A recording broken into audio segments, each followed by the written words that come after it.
2024 wrapped up சீரீஸில் இன்னைக்கு இந்த வீடியோவில் எதை பற்றி பார்க்க போகிறோம்னா ஐகானிக் சினிமேட்டிக் மூமெண்ட்ஸ்.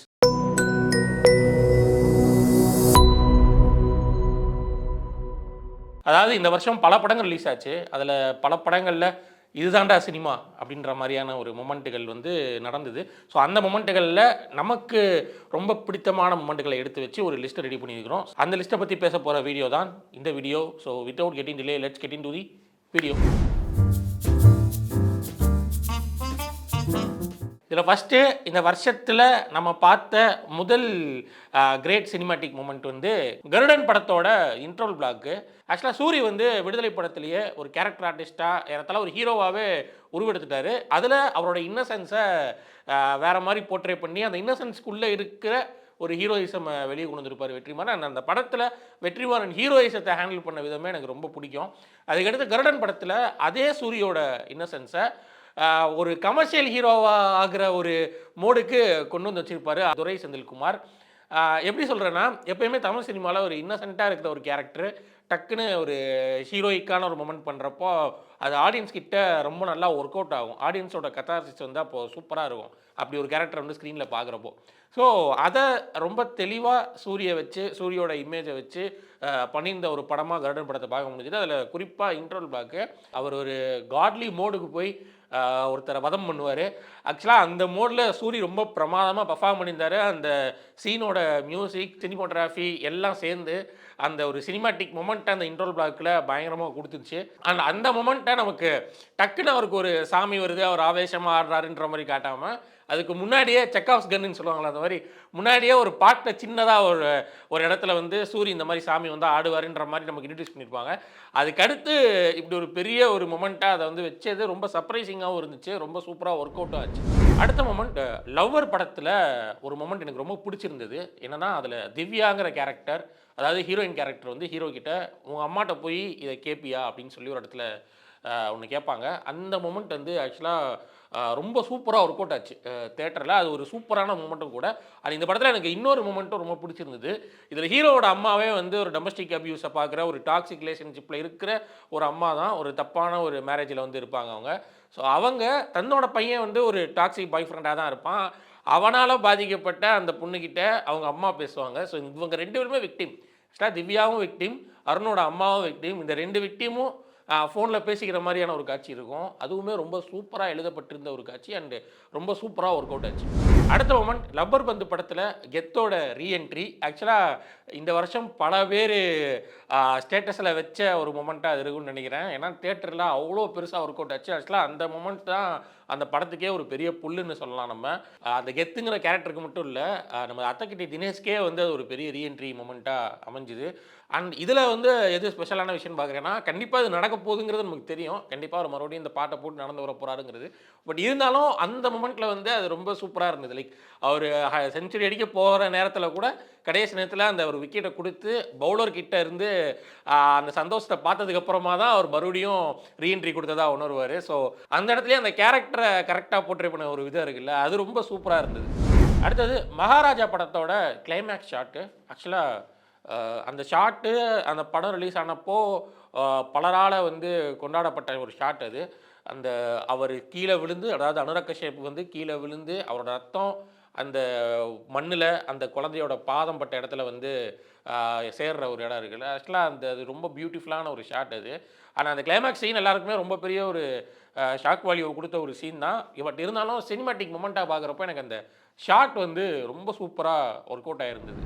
அடுத்த மொமெண்ட் புஷ்பா 2 படத்தில் அந்த ஒரு காட்லி சீன். லைக் அல்லு அர்ஜுன் அந்த சேலை கட்டிக்கிட்டு அது அந்த சீன் ஆக்சுவலாக ரொம்ப பெருசாக இருந்தது. அவர் வந்து ஒரு பயங்கரமான ஒரு ருத்ரதாண்டவம் ஆடுவார். அதுக்கடுத்து ஒரு ரொமான்டிக் டூயட் ஆடுவார் அதே கெட்டப்பில் அவரோட ஒய்ஃபோட. அதுக்கப்புறமா ஒரு ஃபைட் சீன் வேறு நடக்கும். அதுக்கப்புறமா ஃபைட் சீன் முடிஞ்சதுக்கப்புறமா ரஷ்மிகா மந்தானாவோட ஒரு பெரிய மோனலாக் நடக்கும். ஸோ இந்த சீனை பெரிய சீனு. இது ஒத்துமொத்த சீனில் ஆக்சுவலாக பல விஷயம் ரொம்ப ரசிக்கிற மாதிரி இருக்கும். லைக் ஃபஸ்ட்டு அல்லு அர்ஜுன் அந்த சேலை கட்டிக்கிட்டு அவர் ஆடுற அந்த ருத்ர தாண்டவம் அது வந்து full and full cinematic delight தான். தேட்டரில் பார்த்தவங்களுக்கு புரியும். அந்த அந்த சீக்வன்ஸோட சினிமோட்டோகிராஃபி, மியூசிக், அல்லு அர்ஜுனோட ஒரு மேட்லி டான்ஸு எல்லாமே செம்மையாக இருக்கும். அண்ட் அதுக்கப்புறம் அதே கேரக்டரை அவரோட ஒய்ஃப் வந்து கூல் பண்ணுவாங்க. கூல் பண்ணிட்டு அதே கெட்டப்பில் அவர் இருப்பார், சேலை கட்டிக்கிட்டு. அவர் ஒய்ஃபோட சேர்ந்து அதே கெட்டப்பில் டூயட் ஆடுவார். ஸோ அதுவும் சூப்பராக ஒர்க் அவுட் ஆச்சு. இந்த மாதிரி ஒரு இந்தியன் மூவியில் வந்து புடவை கட்டிகிட்டு இருக்கிற ஒரு ஹீரோ அண்டு அதே புடவை கட்டிகிட்டு இருக்கிற ஹீரோயின் 2 பேரும் சேர்ந்து டூயட் ஆடுற ஒரு விஷயம் இருக்குல்ல, அது ரொம்ப அழகாக இருந்துச்சு பார்க்குறப்போ. அதுக்கடுத்து ஒரு ஃபைட் சீன் நடக்கும். ஆக்சுவலாக அந்த ஃபைட் சீன் நமக்கு கொஞ்சம் லேகாக தான் தெரிஞ்சு. ஆனால் இந்த மொமெண்ட் அவர் அந்த ருத்ரதாண்டவம் மாறுற மொமெண்ட் வந்து பயங்கரமாக இருந்தது.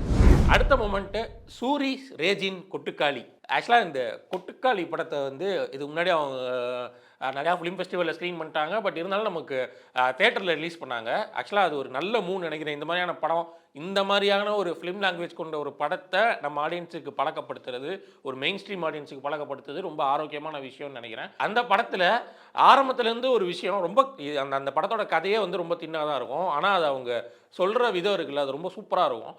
அதில் வந்து ஆரம்பத்துலேருந்தே ஒரு பெரிய கலவரம் வந்து நடந்து முடிஞ்சிருக்கு. அதை நமக்கு காட்டப்படல. அந்த கலவரத்தோட ஆஃப்டர் எஃபெக்ட்ஸை தான் நம்ம பார்த்துக்கிட்டு இருக்கோம் அப்படிங்கிறது நமக்கு எடுத்தோடனே தெரியாது. ஏன்னா எடுத்தோடனே கேரக்டர்ஸ் எல்லாம் வந்து ரொம்ப ஸ்டெபனாக இருப்பாங்க. சூரி வந்து ஒரு ரேஜில் தான் எப்பயுமே இருப்பார். ஆனால் நமக்கு ஆரம்பத்துலேருந்து இது என்ன நடக்குதுங்கிற மாதிரி புரியாமல் இருக்கும் நமக்கு கொஞ்சம். இந்த கேரக்டர்லாம் வந்து இப்போ எங்கேயோ கூட்டு போயிட்டு இருக்காங்க. அட்லீஸ்ட் சூரிக்கு வந்து இந்த பொண்ணு மேலே வந்து ஏதோ ஒரு கன்சென்ட் இருக்குது போலன்ற மாதிரி தான் நமக்கு தோணும். ஆனால் அந்த ஒரு ஷேராட்டாவில் ஒரு இடத்துல அவர் ஒரு ஃபுல் ரேஜுக்குள்ளே போவார் தெரியுமா, அந்த இன்ட்ரோல் பிளாக்ல. அது வேற லெவல் சீனு. அந்த ஷேர் ஆட்டோக்குள்ளே அவங்க கேமராவை எப்படி மவுண்ட் பண்ணாங்க, அந்த ஒட்டுமொத்த சீக்வன்ஸ் ஆக்சுவலாக அது ஒரு சிங்கிள் ஷாட்டு எப்படி எடுத்தாங்க, எத்தனை பேருக்கு எந்த மாதிரிலாம் அடிபட்டுச்சு அப்படிங்கிறது அந்த சீன் பார்க்குறப்பே நமக்கு பயங்கரமாக இம்பாக்ட்ஃபுல்லாக இருந்தது. அண்ட் அதை தேட்டரில் பார்க்குறப்போ, குறிப்பாக லைவ் சவுண்டில் பார்க்குறப்போ இன்னுமே சூப்பர் எக்ஸ்பீரியன்ஸாக இருந்துச்சு. அடுத்த மொமெண்ட் விடுதலை 2 படத்தில் ஒரு போலீஸ் கேரக்டர் கிட்ட சூரி யாரங்கய்யா சுடணும், எதுக்குங்கய்யா சுடணும்னு கேட்பாரு. ஆக்சுவலாக அந்த மொமெண்ட் வந்து எனக்கு வந்து பயங்கர ஒரு மிகப்பெரிய ஒரு சினிமாட்டிக் மொமெண்ட்டாக பட்டுச்சு. அது ஏன்னா இப்போ அந்த இடத்துல ஆக்சுவலாக அந்த கிளைமேக்ஸ் சீன் ஒட்டுமொத்தமும் நீங்கள் வந்து பார்த்தீங்கன்னா வெவ்வேறு இடத்துல வெவ்வேறு அரசியல் நடந்துகிட்டு இருக்கோம். கவர்மெண்ட் அஃபீஷியல்ஸ் எல்லாம் சேர்ந்து ஒரு இடத்துல இந்த ஸ்டோரியை எந்த மாதிரி கட்டமைச்சு மக்கள்கிட்ட கொண்டு போய் சேர்க்கலான்னு ஒரு அரசியல் பண்ணிருப்பாங்க. சிஎம்கிட்ட வந்து இதை எப்படி கொண்டு போய் சேர்க்கலாம், எப்படி இதை சொன்னால் சிஎம்ஐ கன்வின்ஸ் பண்ணலான்னு. இன்னொரு பக்கம் இங்கே வாத்தியாரை பிடிக்கிறதுக்குள்ள இந்த போலீஸ்காரங்களுக்குள்ள பல்வேறு அரசியல் போயிட்டுருக்கோம். அவங்களுக்குள்ளேயே பல்வேறு விதமான ஹைரார்கி, பல்வேறு விதமான போட்டிகள்லாம் போயிட்டுருக்கோம். இதெல்லாத்துக்கும் நடுவில் சூரி வந்து ஆரம்பத்தில் இருந்தே அவர் வந்து எதுக்கு இதை பண்ணுறோம், ஏன் இதை பண்ணுறோன்னே அவருக்கு தெரியாது. ஏன்னா என்ன நடக்குது இங்கே, எதுக்காக இப்போ பெருமாள் வாத்தியார் எத்தனை பேர் தேடுறாங்க, எதுக்காக நம்ம அவரை போய் பிடிக்கணும், எதுவுமே அவருக்கு தெரியாது. ஆக்சுவலாக அவர் வந்து போலீஸ் தான் வந்து நல்லது பண்ணுறதுக்காக தானே போலீஸ்க்கு வரோம் அப்படின்ற மாதிரியான ரொம்ப ஒரு அடிப்படை புரிதலோடு தான் போலீஸ் வேலைக்குள்ளே வருவார். அவருக்கு இந்த மாதிரி ஏன் சுடணும், எதுக்கு சுடணும் அப்படின்லாம் வந்து கேட்கணுங்கிற ஒரு ஐடியா கூட இருக்காது. அப்பேற்பட்ட ஒரு கேரக்டரு இந்த விடுதலை 2 கிளைமேக்ஸ் மூமெண்ட்டில் யாரும் சுடணுங்க, எதுக்கு சுடணும் அப்படின்னு கேட்குற ஒரு இடம் இருக்குல்ல, அது பயங்கரமான ஒரு சினிமாட்டிக் மூமெண்ட். அண்டு பல்வேறு நேரங்களில் இந்த மாதிரியான போலீஸ் குறித்தான நமக்கு ஏற்படுற கேள்விகள், நமக்கு ஏற்படுற சந்தேகங்கள், புரிதல்களுக்கெல்லாமே அது ஒரு பெரிய ஒரு விடையாக இருந்தது. இன்னும் சொல்லப்போனால் இன்னொரு விதத்தில் இன்னொரு பெரிய கேள்வியாகவே இருந்துச்சுன்னு சொல்லணும். அடுத்த சினிமாட்டிக் மூமெண்ட் யூஐ அப்படின்னு கன்னடாவில் ஒரு படம் ரிலீஸ் ஆகிருந்தது இந்த வருஷம். அதை டைரக்ட் பண்ணி நடிச்சிருந்தவர் உபேந்திரா பற்றி இங்கே பலருக்கும் தெரிஞ்சிருக்கலாம், பலருக்கும் தெரியாமல் இருக்கலாம். அவரோட படங்களை போய் பார்த்தவங்களுக்கு தெரியும். Is one of the craziest director in Indian cinema. அவரோட ஒரு கனவு படம் இந்த யூஐ படத்தோட ஓப்பனிங் சீனே ஒரு பெரிய சினிமாட்டிக் மூமெண்ட் தான். லைக் அந்த ஓப்பனிங் சீனில் அவர் போடுற டைட்டில் கார்டு கூட பயங்கர கான்ட்ரவர்சி ஆச்சு. என்ன போடுவார்னா, if you are intelligent get out of the theatre அப்படின்னு சொல்லி போட்டிருப்பாரு. பல பேர் அந்த டைட்டில் கார்டை மட்டும் ஸ்க்ரீன்ஷாட் எடுத்து போட்டு இவர் என்ன இவ்வளவு ஆணவத்தோடு பேசுகிறாரு அப்படின்ற மாதிரி பல்வேறு கான்ட்ரவர்சிஸ் வந்து அப்போ கிளம்பிச்சு. ஆனால் அதுக்கடுத்து அவர் இன்னொரு விஷயம் போடுவார். ஏன்னா இன்டெலிஜென்ட்டாக தெரிகிறவங்க ஃபூலாகவும் இருக்கலாம், ஃபூலாக தெரிகிறவங்க இன்டெலிஜென்ட்டாகவும் இருக்கலாம் அப்படின்னு இன்னொரு டைட்டில் கார்டு போடுவார். அதுக்கு அடுத்து என்ன ஆகும்னா, இப்போ நம்ம எல்லாரும் யூஐ படம் பார்க்க போயிருக்கோம். அந்த ஸ்க்ரீனில் யூஐ படத்தை ஆடியன்ஸ் பார்த்துக்கிட்டு இருப்பாங்க, பார்க்குறக்கா உட்காந்துருப்பாங்க. அவங்களும் நம்மள மாதிரியே அந்த டைட்டில் கார்டு பார்ப்பாங்க. இந்த மெட்டா சினிமான்னு சொல்லுவாங்கள்ல, சினிமாவுக்குள்ளே சினிமான்னு, அந்த மாதிரி தான் அந்த படமே ஆக்சுவலாக ஆரம்பிக்கும். இது ஆக்சுவலாக உபேந்திராவோட பல படங்களில் இந்த மாதிரியான மொமெண்ட்டுகள் நிறையா இருக்கும். அண்ட் இந்த படத்தில் அப்படி ஒரு விஷயத்தை தேட்டரில் போய் பார்த்தப்போ அது ஒரு பியூர் சினிமாட்டிக் மொமெண்ட்டாக இருந்துச்சு. அண்ட் இந்த படத்தை இன்னும் தேட்டரில் ஓடிக்கிட்டு இருக்குது. கண்டிப்பாக வித்தியாசமான திரைப்படங்களை பார்க்கணும்னு நினைக்கிறவங்க, இந்த மாதிரி கிரேசி ஃபிலிம்ஸ் பார்க்கணும்னு நினைக்கிறவங்க தவறாமல் போய் பார்த்துருங்க. கண்டிப்பாக ஒரு புது அனுபவமாக இருக்கும். அண்டு இப்படி ஒரு படத்தை தேட்டரில் போய் இப்போ நம்ம பார்த்தது ஒரு பெரிய ஒரு அனுபவமாக நமக்கு இருந்தது. அடுத்த மொமெண்ட் அமரன் படத்தில் சாய் பல்லவி அவர்களோட கிளைமேக்ஸ் பெர்ஃபார்மன்ஸு. ஆக்சுவலாக இந்த படத்தில் சிவகார்த்திகேயன் பாடி டிரான்ஸ்ஃபர்மேஷன் பண்ணியிருக்கிறாரு, அவர் ஒரு கம்ப்ளீட் ஆக்ஷன் ஹீரோவாக மாறியிருக்கிறாரு. இந்த மாதிரி பல்வேறு விஷயங்கள் பார்க்குறதுக்கான விஷயங்களாக இருந்தாலும் சாய் பல்லவியோட பெர்ஃபார்மன்ஸ் எல்லாத்தையும் விட ஸ்டாண்ட் அவுட்டாக நின்றுச்சுன்னு சொல்லலாம். ஏன்னா இந்த கதை, அதாவது முகுந்த் வரதராஜன் அவர்களோட கதையை எடுத்து பார்க்குறப்போ அவரோட அந்த லவ் ஆங்கிள் வந்து நமக்கு ரொம்ப இன்ட்ரெஸ்டிங்காக பட்டுச்சு படிக்கிறப்போ.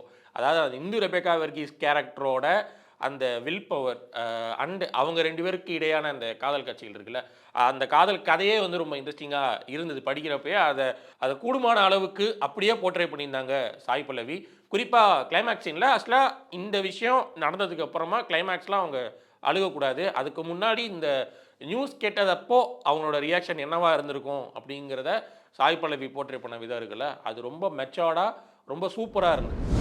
லாஸ்ட் மூமெண்ட் வாழை படத்தோட கிளைமேக்ஸ். அந்த படத்தில் ஒரு பெரிய மெசாக்கரே நடந்திருக்கும் அவரோட ஊருக்கு, அந்த சின்ன பையனோட ஊருக்கு. ஆனால் அவனுக்கு இருக்கிற பசியில் உள்ளே வந்து அவன் சோறு எடுத்து போட்டு அழுதுகிட்டே சாப்பிடுவான். அவங்க அம்மா வந்து பார்க்குறப்போ ஷாக் ஆவாங்க அப்படி சாப்பிட்றத பார்த்துட்டு. எனக்கு தெரிஞ்சு படம் அங்கேயே முடிஞ்சிச்சுன்னு நினைக்கிறேன். அது ஆக்சுவலாக ஒரு பியூட்டிஃபுல் மொமெண்ட்டு. அதுக்கப்புறமா அவங்க அம்மா பார்த்து அடிக்க வராங்களோன்னு நினச்சி தட்டை கீழே போட்டு ஓடி போய் அவர் அந்த வாழைத்தோப்புக்குள்ளேயே போய் படுத்து, அதுக்கப்புறமா கேமரா மறுபடியும் ரிவர்ஸில் மேலே போகும். ஆக்சுவலாக அந்த படம் ஆரம்பிக்கிறப்போ அந்த வாழைத்தோப்புக்குள்ளே கேமரா சுற்றி உள்ளே வந்த மாதிரி தான் ஆரம்பிக்கும். முடிக்கிறப்போ மாரி செல்வராஜ் அப்படியே முடிச்சிருப்பார். அந்த ஒட்டுமொத்த கிளைமேக்ஸ் போர்ஷனும் இந்த வருஷத்தோட தவிர்க்க முடியாத ஒரு சினிமாட்டிக் மூமெண்ட். இந்த மாதிரி நீங்கள் இந்த வருஷம் பார்த்து ரசித்த சினிமாட்டிக் மூமெண்ட்ஸ் வேறு ஏதாவது படங்களில் இருந்துச்சுன்னா கீழே கமெண்ட்டில் சொல்லுங்கள். இது போன்ற இன்னொரு வீடியோவில் உங்களை சந்திக்கும் வரை let's live cinema, watch cinema, share cinema.